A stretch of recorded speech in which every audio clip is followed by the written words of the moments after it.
Hoje nós precisamos usar um pouquinho de disciplina para estarmos aqui, porque a primeira palestra, no horário da nova reunião da UF, é às 19 horas. E eu tinha mais ou menos 15 minutos para chegar aqui. E quando eu faço coisas em tempo pequeno, eu gosto de fazer em caráter de plenitude. Ser rápido, sem me afobar. Então eu liguei o carro, fui o mais rápido possível, sem correr com o carro, consegui chegar da UF aqui em 12 minutos, coisa pela qual eu agradeço profundamente a Deus, né? Estamos aqui no horário. Hoje nós vamos falar sobre o valor da disciplina. Essa nossa reflexão aqui na Casa Espírita, ela ocorre em um momento histórico bastante interessante, porque ao longo dos últimos 30, 40 anos, eu diria até mesmo 50 anos, ao longo do nosso pós-guerra, em caráter até mesmo mais amplo, nós viemos rompendo com uma cultura anterior, deu certo? Uma cultura anterior que identificava disciplina com falta de criatividade, identificava disciplina com força excessiva. Nós sabemos, por exemplo, que quando uma criança é muito reprimida, ela fica uma pessoa, um adulto retraído. O medo de fazer isso foi tão grande que, mais particularmente no nosso país, onde as nossas reflexões podem ir mais longe, porque a gente conhece mais de perto, nós construímos um medo muito grande de reprimir. Como se, por exemplo, sendo dono de uma empresa, você não pudesse demitir alguém. A pessoa não está trabalhando bem, ela não atende às necessidades dessa empresa e você não poderá demiti-la. Como se, sendo professor, você não pudesse avaliar. Ou como se, sendo pai, você não pudesse, em circunstância alguma, repreender o seu filho. Nós nos esquecemos de uma coisa muito importante, que o amor se manifesta também por expedientes severos. E um exemplo disso é a natureza. A nossa convivência no planeta, ela é regada por infinitas prodigalidades da providência divina.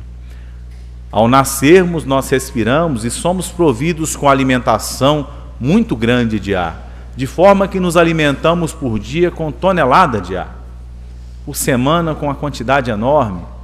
Nós somos amamentados pelas nossas mães, nós somos amados com muita frequência pelos nossos pais, nós tivemos escola, nós não fomos escravizados, não vivemos mais em uma sociedade escravocrata.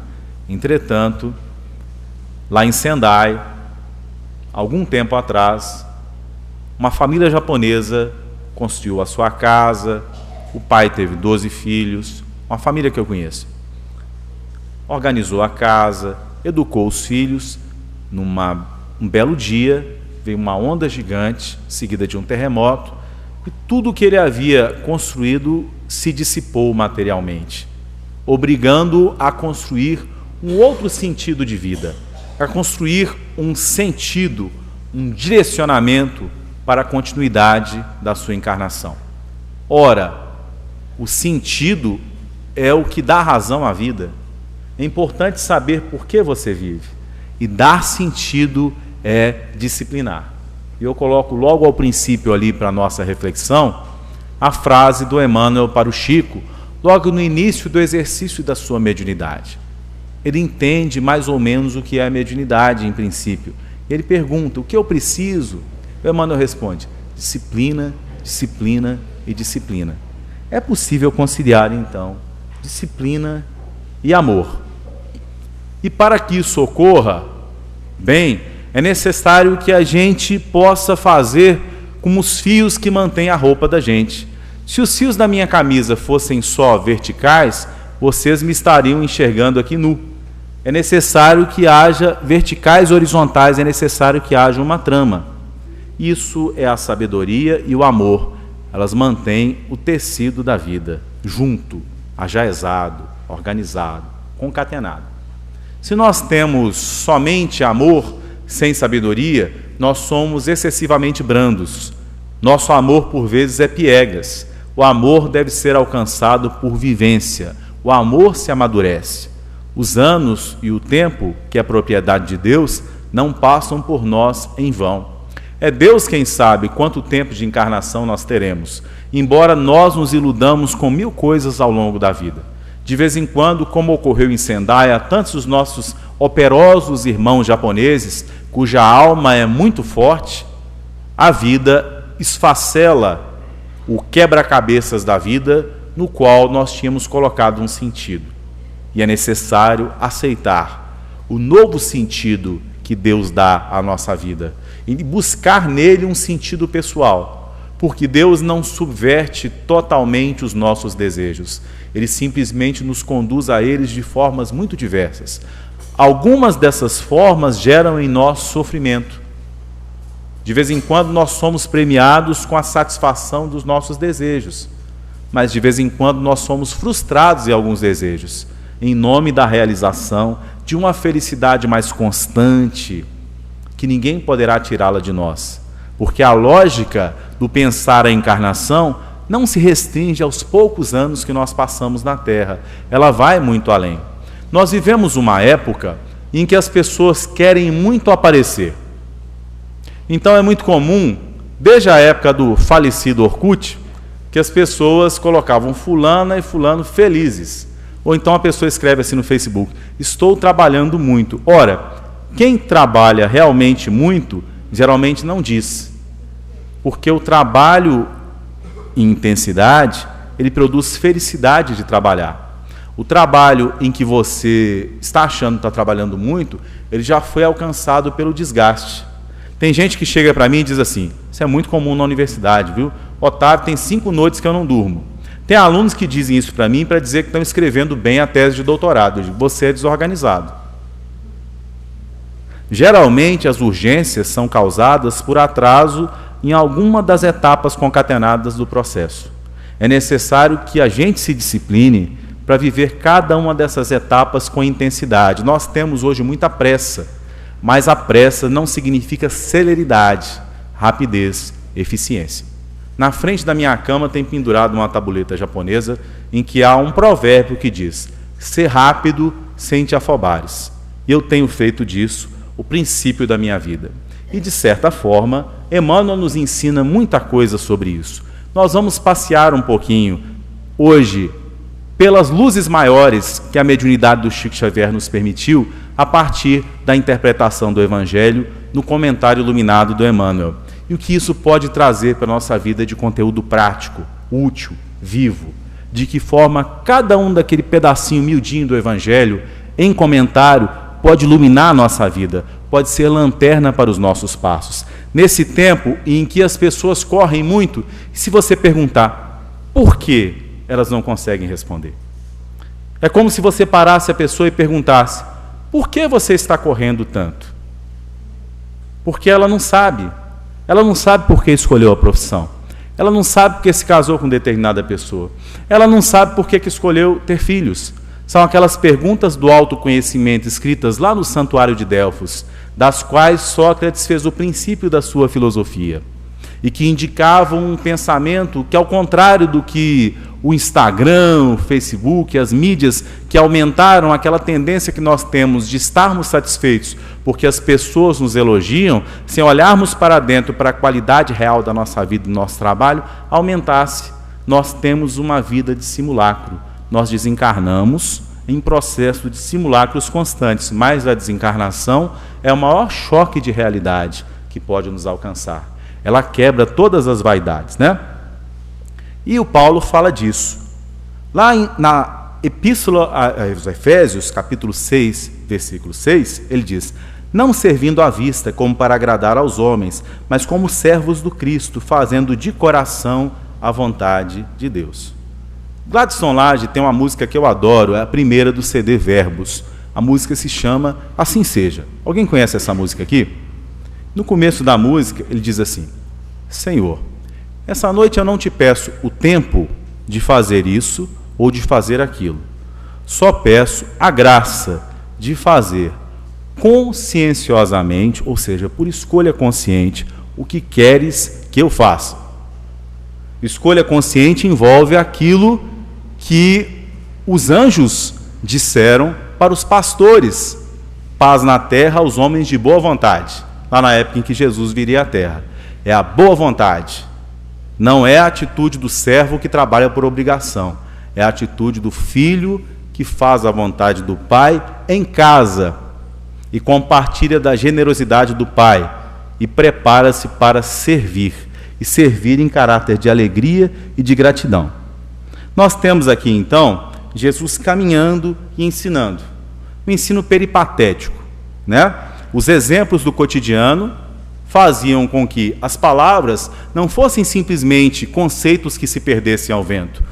O mestre falava e o mestre exemplificava. Esperava que os discípulos, tocados de infinitas fragilidades como nós mesmos, experimentassem nos eventos concatenados da vida os mais diversos desafios. A ofensa, a frustração, a incapacidade de enxergar as qualidades do outro, o erro de achar-se melhor do que o outro e colocar-se na posição de julgá-lo e, portanto, errar, contristar-se por esse erro e perceber que é tão frágil quanto o outro que julgava, fizeram parte do cotidiano dos discípulos. E isso conferiu ao seu amor intensidade. O amor decepcionado ganha intensidade. O amor precisa das decepções, porque ele aprende a doar-se sem esperar a recompensa. Pedro é um exemplo disso. Pedro tornou-se pedra, mas ele tinha medo de andar sobre as águas. Ele tinha medo de morrer. Por isso ele negou a Jesus. Ele não dizia que era discípulo na hora da prisão. Ele era um homem que tinha medo, mas ao longo da encarnação ele construiu a sua força, a força do coração. Até o Pentecostes, os apóstolos eram frágeis, mas a partir de então, quando ganharam o auxílio dos Espíritos Santos protetores que vieram em sua defesa, eles já estavam preparados, porque quando o Mestre se afasta de nós, assim quando o pai se afasta de nós, a mãe, é porque a gente está sendo preparado para ser apanhado maduro no pé. A gente está sendo preparado para caminhar com as próprias pernas. Então, o momento da separação do Mestre, o momento da desencarnação de quem nos conduzia, o momento do afastamento dos bens materiais, por vezes é um momento muito importante, porque disciplina a nossa alma. A águia joga o seu filhote no precipício, para que ele aprenda a voar. E assim também Deus faz conosco. Ele incentiva o desenvolvimento da nossa autonomia, para que um dia a gente possa ser responsável, consciente, pelo desenvolvimento da divindade que há em nós. Nós temos então aqui, verbalizar menos e agir mais. O Emmanuel nos diz aqui com bastante carinho: tu, porém, meu amigo, aprende que o servidor sincero do Cristo fala pouco e constrói cada vez mais com o Senhor no divino silêncio do Espírito. Vai e serve. Não te deem cuidado às fantasias que confundem os olhos da carne, e nem te consagres aos ruídos da boca. Faze o bem em silêncio. Foge às referências pessoais e aprendamos a cumprir de coração a vontade de Deus. Essa é a disciplina do Evangelho. O Gladstone Lage nos diz que o Evangelho é o compêndio do silêncio, do ensino e da paz. Portanto, o Evangelho é para transformar em ação pelas mãos, em reflexão do coração. O Evangelho gera em nós uma série de perguntas sobre nós mesmos, né? José, da Galileia, foi um exemplo fantástico de homem silencioso. Ele é o exemplo da ação de Deus no Evangelho. Nós encontramos em todas as referências a José a sua ação na carpintaria humilde, o cumprimento do censo do governo, dando a César o que é de César e a Deus o que é de Deus, e a heróica travessia em proteção a Jesus e a Maria, que faziam dele o homem investido de tamanha missão. Mas José agiu e deixou a terra no silêncio de Deus. Por isso ele é o símbolo da ação da divindade. Você não vira uma flor tão bela quanto a orquídea e embaixo Deus assina. A ação de Deus na nossa vida é absolutamente silenciosa. Deus não procura disputar com as vaidades humanas. Deus nos ensina a renunciarmos ao nosso ego. Porque se a xícara de chá tem a sua função, é porque há um espaço entre as suas paredes. Se a flauta produz som, é porque ela é oca. Para que a gente seja um bom vaso, é necessário que a gente se purifique das coisas que nós trazemos sujas do passado e que a gente limpe a nossa alma em caráter de humildade, para que a divindade sopre por nós, produzindo benefício em caráter de serviço, em que nos esquecemos de nós mesmos e nos disciplinamos em benefício do próximo. A disciplina de sentimentos é a mais importante. E para isso é necessário disciplinar o tempo, que é a grande dádiva que o Senhor nos dá. Por isso, Joana de Ângeles nos diz que um homem disciplinado é um tesouro. Se você organiza o tempo, você consegue descansar e relaxar. Já pensaram na hora que você tem entre 4 horas da manhã e 6 horas da manhã? Eu descobri isso quando estudava, porque eu trabalhava durante o dia. Eu tinha que acordar um pouco mais cedo. E justamente quando você está com sono, é como se o seu consciente fosse um porteiro que está sonolento. E você consegue passar pela porta. Você consegue acessar a mente dentro de você. Seja para se recordar de conteúdos passados, seja para fixar conhecimentos. Experimente estudar uma língua nesse horário. Foi assim que eu aprendi francês rápido, que eu precisava ir para a França no doutorado. Eu estudava na madrugada. Se você usa esse horário para meditar, quem nos ensina isso? Jesus. Vão aos evangelhos. Jesus acordava cedo, e com isso a gente se emociona, que a gente pensa no empenho que Jesus tinha, porque ele ia entrar em contato com a população. Então ele precisava se encher de energia em contato com a natureza, em contato com o Pai, ele fazia o silêncio. É por isso que frequentemente ele se ausentava do convívio público, onde a atenção se dispersa e a mente se volta para fora, para que ele pudesse voltar-se para dentro e lembrar-se. Ele se lembrava o tempo todo, mas com caráter de mais intensidade de quem ele era. Tem gente que se esquece de quem é. Lembrar-se de quem é lembrar-se do sentido da missão. O que eu vim fazer na terra. Quanto mais elevado o espírito, mais ele sabe disso. E ele encontra as oportunidades, que as circunstâncias da vida são a vontade de Deus para conosco. Elas trazem lições. Ninguém passa pela nossa vida em vão. Nenhum trabalho, nenhuma circunstância nos encontra fortuitamente. Ele sempre tem um sentido. Eles sempre querem despertar algo em nós, e nós não devemos desprezá-los. Por isso a mensagem do início da reunião falava em suportar. É necessário disciplinar-se para suportar o insuportável, de forma que a alma se torne forte. Que as manifestações externas de força são muito fáceis. Cortar a orelha do servo que vinha prender Jesus era muito fácil, mas agir como Jesus, compreender a sua ação, era mais difícil. Pedro só logrou fazê-lo décadas depois, mas ele fez o seu caminho, e Jesus não fez por ele, assim como não fez o caminho por Maria de Magdala, nem por Tiago e nem por João Evangelista, que a missão do João Evangelista era permanecer, a missão do João era envelhecer. Convém que ele fique até que eu venha. A missão do João era ultrapassar os 90 e viver as experiências de um homem com o corpo idoso, mas com a alma inflamada.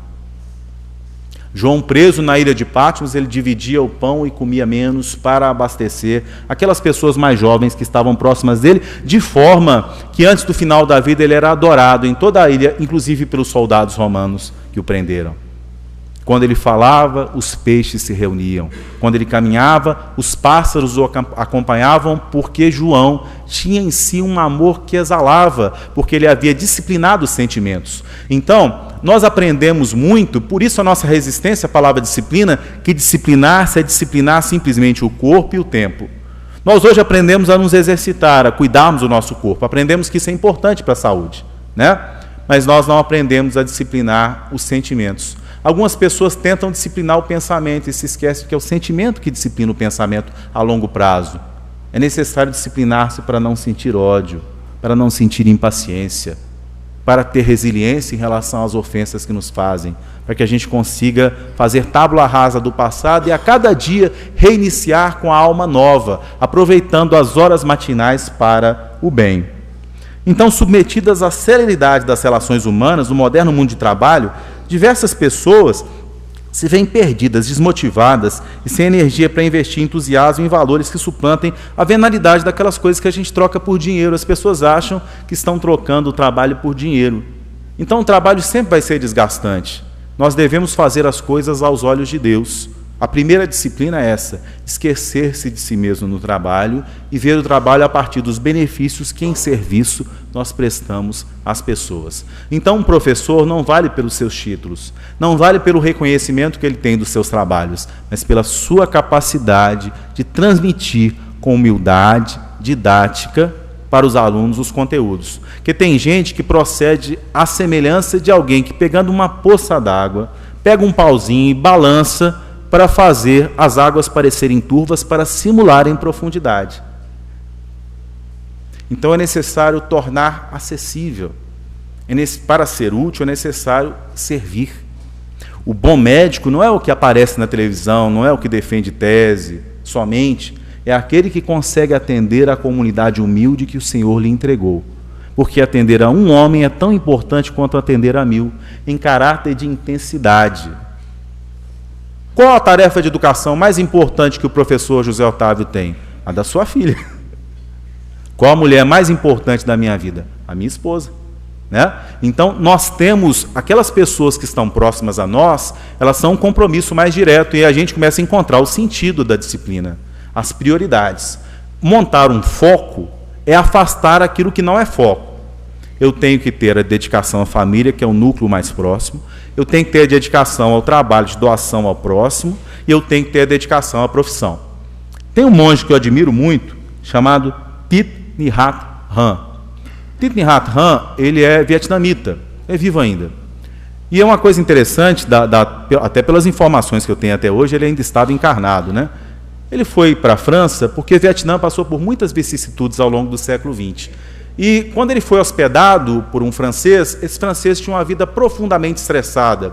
Em caráter de caridade, sem um tom professoral, nos diálogos cotidianos, no café da manhã, no jantar, ele procurava passar alguma noção de paz e de tranquilidade, para que esse homem pudesse suportar o peso da vida moderna. E ele ensinava a ele a importância da disciplina da respiração, para perceber o momento que passa. Tem uma frase romana muito antiga que se remete a isso. Ela se desenvolveu no período da Roma clássica, mas ela se difundiu mais no período da decadência do Império. Eles diziam carpe diem, capte o dia. Hoje em dia as pessoas confundem muito isso. Às vezes o adolescente que você tem em casa diz: pai, eu tenho que ir para a balada porque essa pode ser a última balada da minha vida, né? Mas não é isso. É você sentir cada momento. E é isso que o Thich Nhat Hanh ensinava ao homem que o hospedava. Quando você estiver com seu filho, perceba o seu filho. Quando você estiver trabalhando, perceba o trabalho. Volte-se para dentro. Construa a obra de arte de cada momento. Não considere uma coisa mais importante do que a outra, mas o mais importante é o que está naquele momento à sua frente. Discipline-se para que você possa descansar na disciplina. Se você tem os horários organizados e se você cumpre esses horários, você consegue relaxar. Mas se você deixa as coisas para a última hora, você está sempre estressado. Você está sempre sem dormir. Você dorme sempre pensando no que vai fazer no dia seguinte. E os alunos entram no curso pensando no diploma. E eles, no primeiro dia de aula, professor, como é que vai ser a avaliação? Eles não vivem o curso. E eu pergunto aos meus alunos: por que você escolheu fazer história? Ah, professor, você sabe que eu não sei? Pessoas que vão no atendimento fraterno: por que você se casou com fulano? Eu não sei. Viktor Frankl foi um psicólogo fantástico, submetido a um grande campo de pesquisa, foi o campo de concentração, onde as pessoas eram despidas de vaidade, dos afetos familiares, tudo aquilo que dá um certo nexo à vida. Ele dizia: 2 coisas dão sentido à vida. A primeira é o amor. Quando as pessoas te amam, elas fazem você acreditar que você é capaz de realizar as coisas. Então a sua mãe que te amou, enxergou em você, ou o seu pai, ou aquela pessoa que cumpriu essa função, qualidades que você mesmo não enxergava. É a função do professor. Porque, por vezes, nós impomos às pessoas as nossas habilidades ou as nossas escolhas. É necessário enxergar o caminho do filho. E, para isso, você tem que disciplinar a sua sensibilidade para perceber o outro. A esposa tem um time diferente do nosso. Não só porque é mulher. Tem outra história reencarnatória, tem outros desejos, né? Então, é um baile em que você se adapta, você cede, você entende, você baila com a alma do outro, você baila com a alma do filho e você respeita a individualidade. Porque nada nas nossas energias é simplesmente defeito. Até aquilo que é muito forte em nós pode ser usado para o bem. Deus enxerga em nós as potencialidades daquilo que nós achamos que é defeito. Alguém ansioso pode ser a primeira pessoa a agir. Alguém muito calmo pode ser calmo demais. Então é necessário equilibrar o caminho do meio, o caminho do equilíbrio. O amor nos dá equilíbrio. A outra experiência que o Frankl fala dela é a experiência do sofrimento profundo, porque há 2 formas de ver o sofrimento do passado. Uma forma é você dar sentido a ele. É isso que o Espiritismo faz, o Espiritismo nos consola. A gente dá um sentido ao sofrimento. Porque raras religiões na humanidade nos respondem: por que eu sofro? O Espiritismo especula sobre isso. Ele não responde que é porque é a vontade de Deus. Ele nos mostra que a vontade de Deus é perfeita. Ele nos dá um sentido de futuro baseado no principal valor cristão, além do amor, da caridade, que é a esperança. Sem esperança não há cristianismo. Sem esperança não há continuidade da caridade.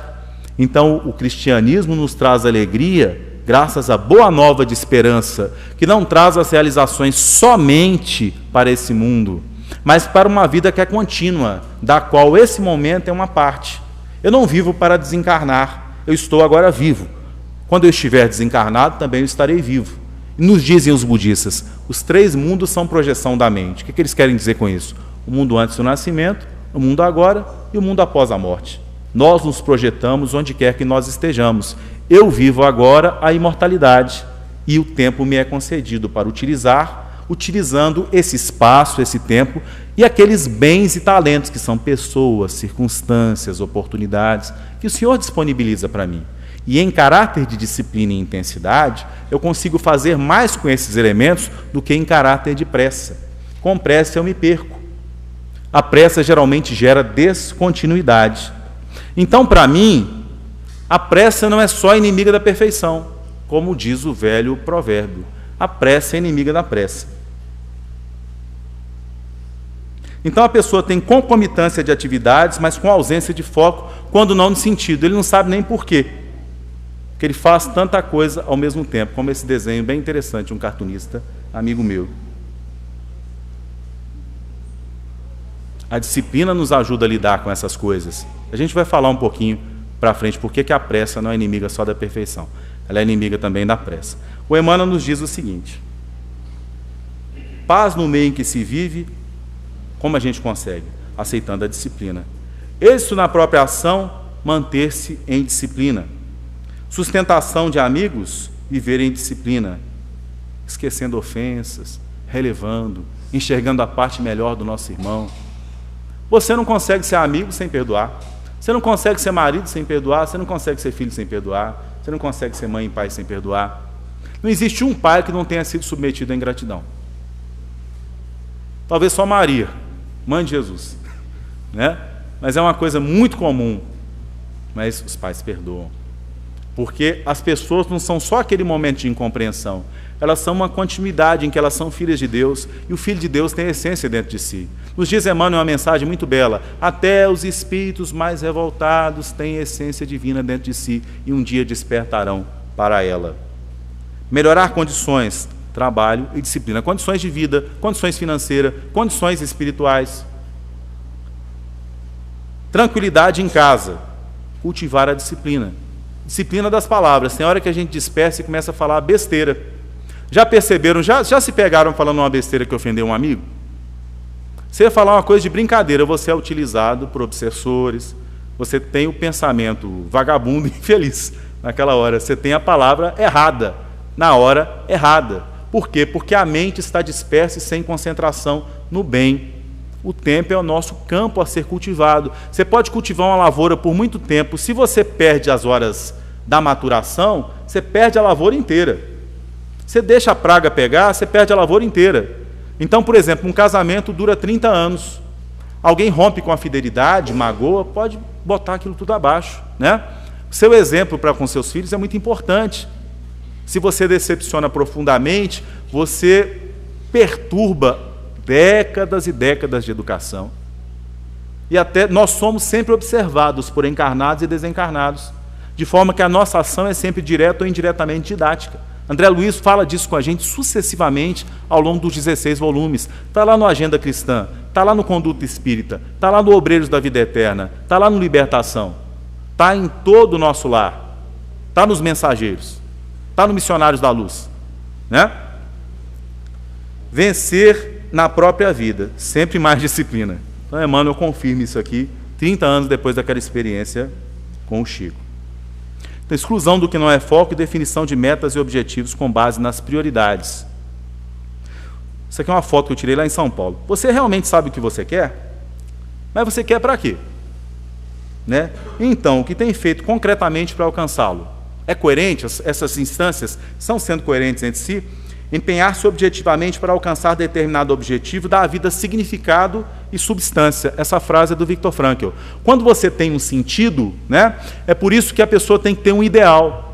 Sabe como é que você não envelhece? Construa dentro de si um grande ideal, porque pequenos ideais geralmente não se realizam. O grande não pode ser somente para fora, porque por trás da mente que quer realizar grandes coisas por fora, geralmente há vaidade, vontade de aparecer. É necessário um ideal que te faça crescer por dentro, amar o anonimato, a humildade, né? É por isso que o taoísmo nos diz que a notoriedade é em si um sofrimento, mas as pessoas amorosas se submetem a ela por amor à humanidade. Os problemas que ela traz são tão grandes de inveja, né, que a pessoa, se fosse analisar tudo, não seria uma experiência desejável.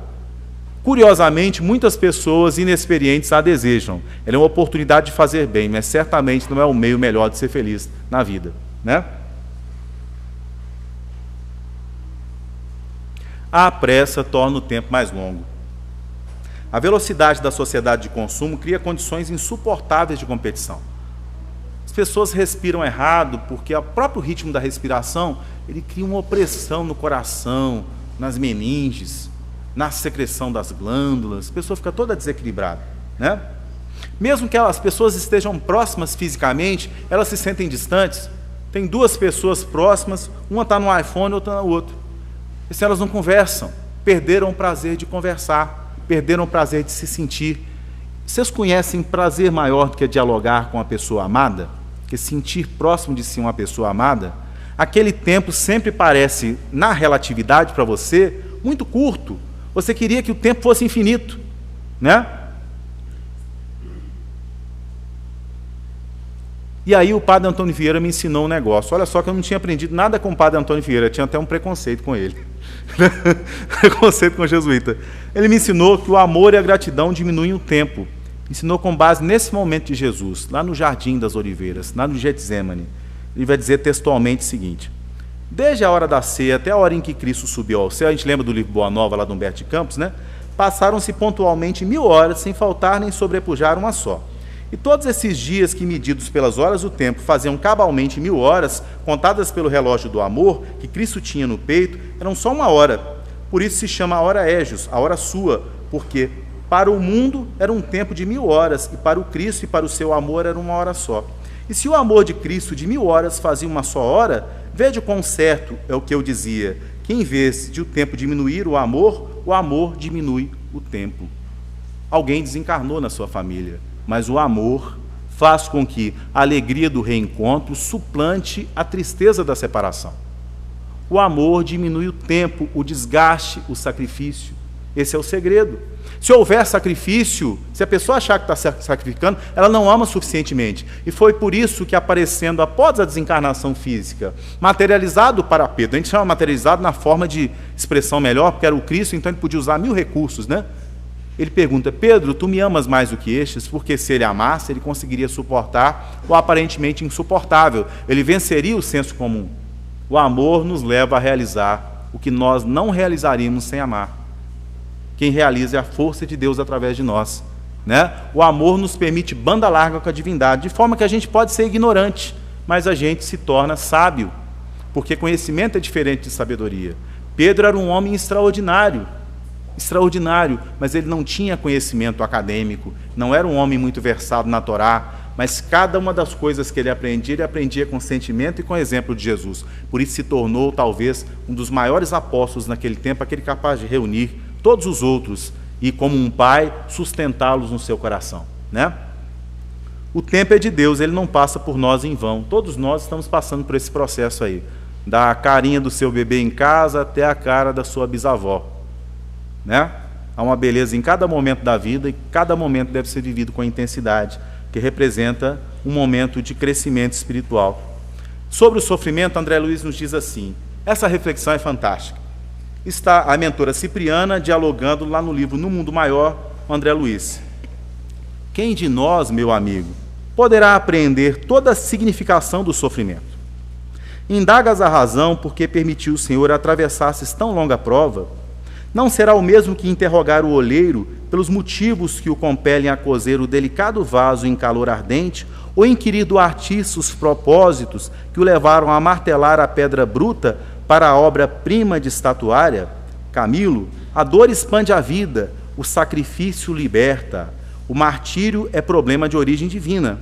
Tentando solvê-lo, pode o espírito elevar-se ao píncaro resplandecente ou precipitar-se em abismo tenebroso, porque muitos retiram do sofrimento o óleo da paciência, com que acendem a luz para vencer as próprias trevas, ao passo que outros dele extraem pedras e acúlios de revolta, com que se despenham na sombra dos precipícios. Então a revolta nos atrasa. A revolta é pressa, é a pressa de obter o resultado.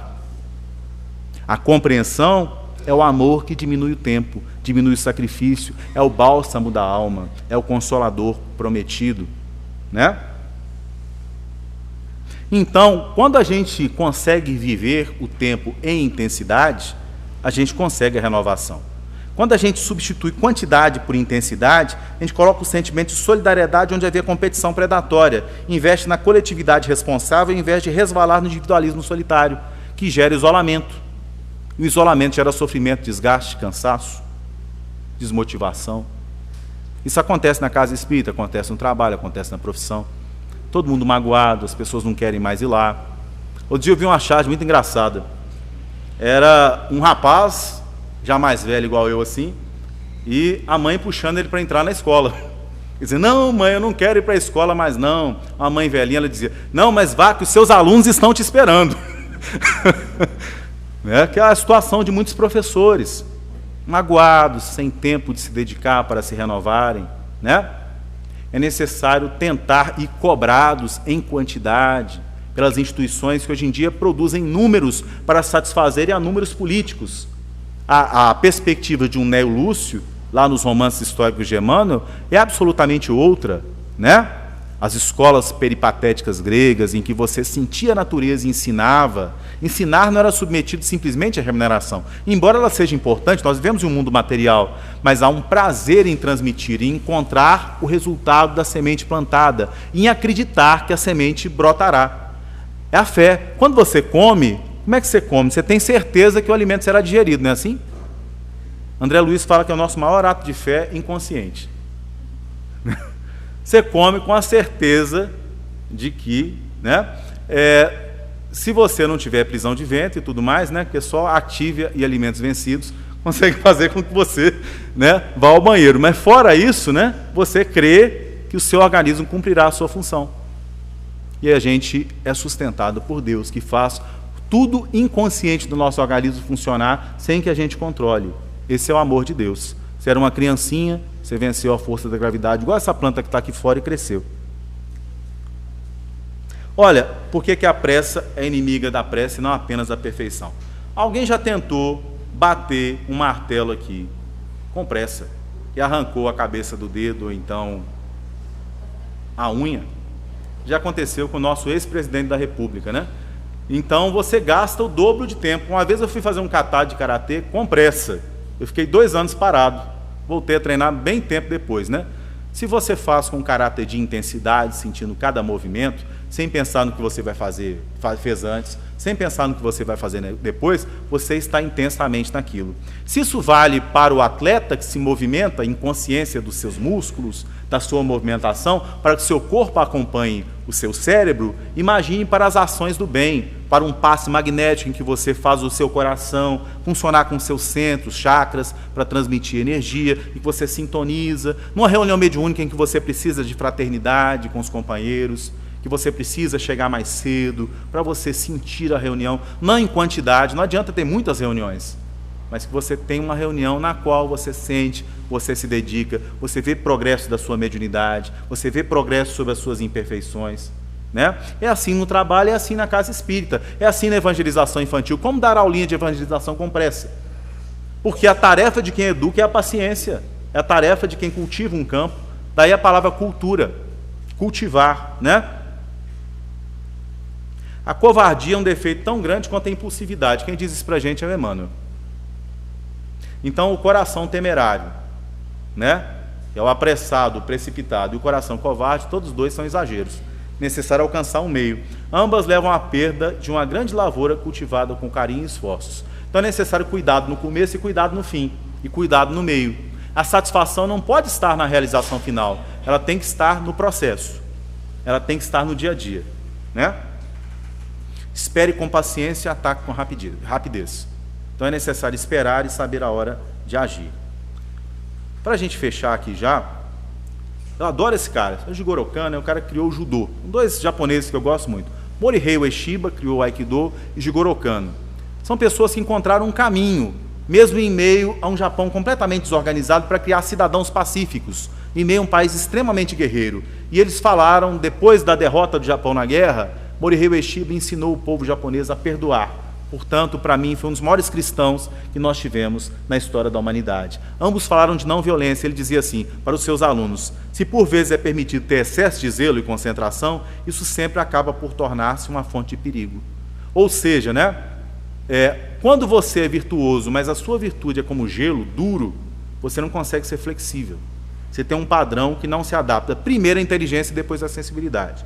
E a sua justiça passa a ser julgadora. O seu padrão de virtude não consegue adaptar-se às circunstâncias, pessoa, hora e lugar. É necessário que o zelo também seja submetido a certo cuidado.